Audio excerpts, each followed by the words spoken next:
Praise the Lord. കർത്താവിന്റെ വരവെങ്കിൽ എടുക്കപ്പെടണമെങ്കിൽ നമ്മൾ ചെയ്യേണ്ടതായ 8ാമത്തെ കാര്യത്തെക്കുറിച്ചാണ് ഇന്ന് നമ്മൾ ചിന്തിക്കുന്നത്. അതിനാധാരമായി ഫിലിപ്പിയ ലേഖനം 4-ാം അധ്യായം 4 മുതൽ 7 വരെയുള്ള വാക്യങ്ങൾ ഞാൻ വായിക്കുന്നു. അവിടെ പറഞ്ഞു, കർത്താവിൽ എപ്പോഴും സന്തോഷിപ്പിൻ സന്തോഷിപ്പിൻ എന്ന് ഞാൻ പിന്നെയും പറയുന്നു. നിങ്ങളുടെ സൗമ്യത സകല മനുഷ്യരും അറിയട്ടെ, കർത്താവ് വരുവാൻ അടുത്തിരിക്കുന്നു.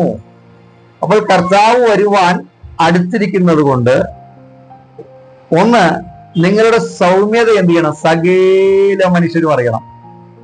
അപ്പം കർത്താവിന്റെ വരവെങ്കിൽ എടുക്കപ്പെടണമെങ്കിൽ നമ്മൾ സൗമ്യതയുള്ളവരായിരിക്കണമെന്ന് ദൈവത്തിന്റെ വചനം പറയുക. 1. 2, നമ്മൾ കർത്താവിൽ എപ്പോഴും സന്തോഷിക്കുന്നവരായിരിക്കണം.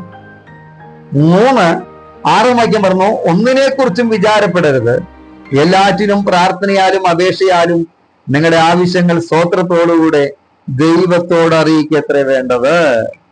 അപ്പോൾ ഒന്നിനെ കുറിച്ചും എന്ത് ചെയ്യരുത്? വിചാരപ്പെടരുത്. എന്നിട്ട് എന്ത് ചെയ്യണം?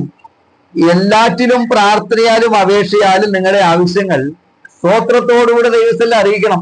അങ്ങനെ അറിയിച്ചാൽ സകല ബുദ്ധിയെയും കവിയുന്ന ദൈവസമാധാനം എന്ത് ചെയ്യും?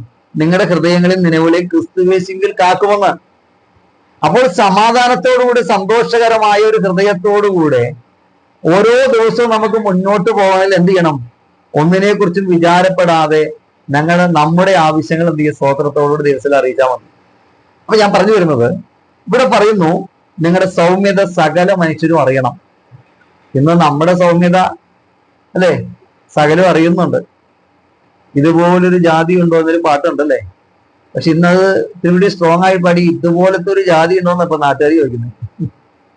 കാരണം നമ്മുടെ സൗമ്യതയൊക്കെ വെളിപ്പെട്ടുകൊണ്ട് നാട്ടുകാരൊക്കെ നമ്മളെ കണ്ടുകൊണ്ടിരിക്കുക.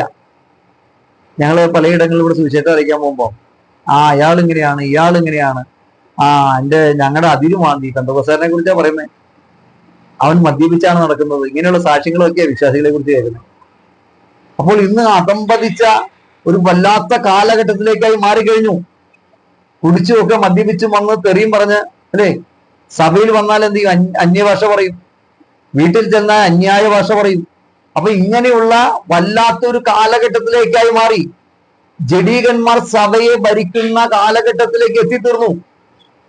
ഞാൻ പറഞ്ഞു വരുന്നത്, ആ സൗമ്യത, നമ്മുടെ സൗമ്യത എന്ത് ചെയ്യണം? എല്ലാവരും അറിയണം. അതിനൊരു ഒരുക്കം ആവശ്യമാണ്. മോശ ഒറ്റയടിക്ക് ഒരാളെ കൊന്ന ആളാ. പക്ഷെ 40 വർഷം ദൈവം അവനെ ഇരുത്തി പഠിപ്പിച്ച് അവൻ അതിസൗമ്യനായിരുന്നു എന്നാണ് ദൈവം പഠിപ്പിക്കുന്നത്. അങ്ങനെ കർത്താവിന്റെ വരവെങ്കിൽ